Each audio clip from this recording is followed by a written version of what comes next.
وہ چیز ہے جس نے سلیمان کو بادشاہ بنایا، علم وہ شے ہے جس نے جناب یوسف علیہ السلام کو مصر کی جیل سے نکال کر مصر کی تخت پر بیٹھایا، علم وہ چیز ہے جو انسان کو جینے کا سلیقہ عطا کرتا ہے،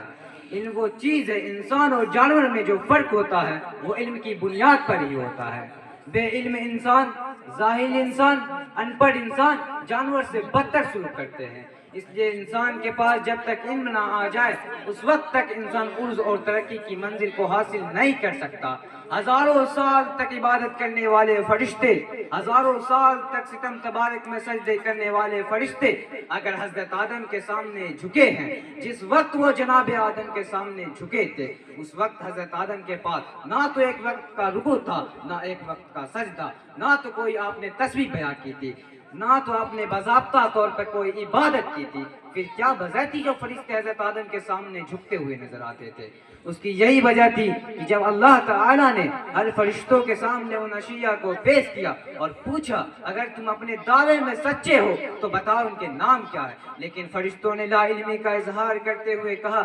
سبحانک لا علم لنا الا ما علمتنا انک انت العلیم الحکیم، لیکن حضرت آدم نے ان چیزوں کا نام اور ان کا استعمال بھی بتایا۔ قیامت تک پیدا ہونے والی چیزوں کا استعمال اور نام جب حضرت آدم کی زبان سے فرشتوں نے سنا تو اس وقت فرشتے اللہ تعالیٰ کے بارگاہ میں حضرت آدم کی عظمت معترف ہو گئے، تو اللہ تعالیٰ نے فرمایا کہ تم آدم کو سجدہ کرو، تو سب نے سجدہ کیا۔ پہلے ہی دن بتایا جا رہا ہے اگر تم اپنے سے پہلے آنے والے لوگوں کی عظمت اور بزرگی چاہتے ہو سنو تم علم حاصل کرو، جب تم علم حاصل کرو گے اللہ تمہیں خود عرض بھی عطا کرے گا اور سر بلندی بھی عطا کرے گا۔ آج قوم مسلم کی سب حالی کی وجہ یہ ہے کہ آج مسلمان علم سے کوسوں دور ہے۔ میرے پیارے آقا صلی اللہ علیہ وسلم کے دیوانوں، میں اپنے اصل موضوع کی طرف آنا چاہتا ہوں۔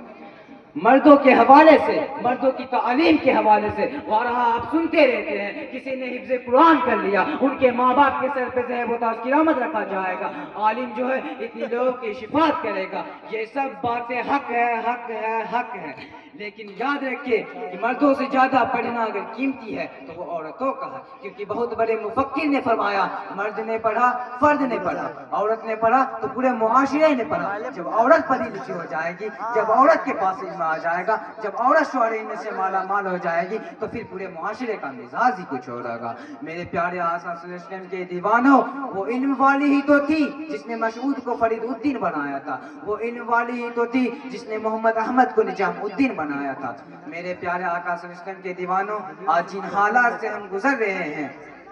خواتین اسلام اگر موجود ہے تو میں ان کی توجہ چاہتا ہوں۔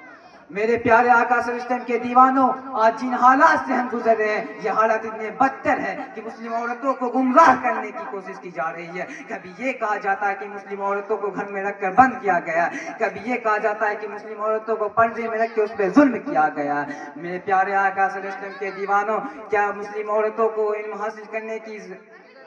ضروری نہیں ہے؟ میرے پیارے آقا صلی اللہ علیہ وسلم کے دیوانوں، کیا ہماری ماں، کیا ہماری بہن مسلمان نہیں ہے؟ طلب العلم فریضۃ علی کل مسلم۔ میرے پیارے آقا صلی اللہ علیہ وسلم کے دیوانوں، علم دین کا حاصل کرنا ہر مسلمان پہ فرض ہے۔ میرے پیارے آقا صلی اللہ علیہ وسلم کے دیوانوں، کیا ہماری ماں، کیا ہماری بہن کیا ہماری بہن مسلمان نہیں ہے؟ میرے پیارے آقا صلی اللہ علیہ وسلم کے دیوانوں، جب ہماری ماں ہماری بہن کے پاس علم ہوگا تو خود بخود اپنے بچوں کو تعلیم دے گی۔ میرے پیارے آقا صلی اللہ علیہ وسلم کے دیوانے، بے علم ہی کی کارن آج ہمارے بچے نہ جانے کون سی گناہ میں مبتلا ہے۔ میرے پیارے آقا صلی اللہ علیہ وسلم کے دیوانوں، میری آپ لوگوں سے یہی گزارش ہے کہ اپنے معاشرے میں اپنے بچوں کو علم کی تربیت دے۔ وآخر الدعوانا والحمد للہ رب العالمین۔ ماشاءاللہ ماشاءاللہ۔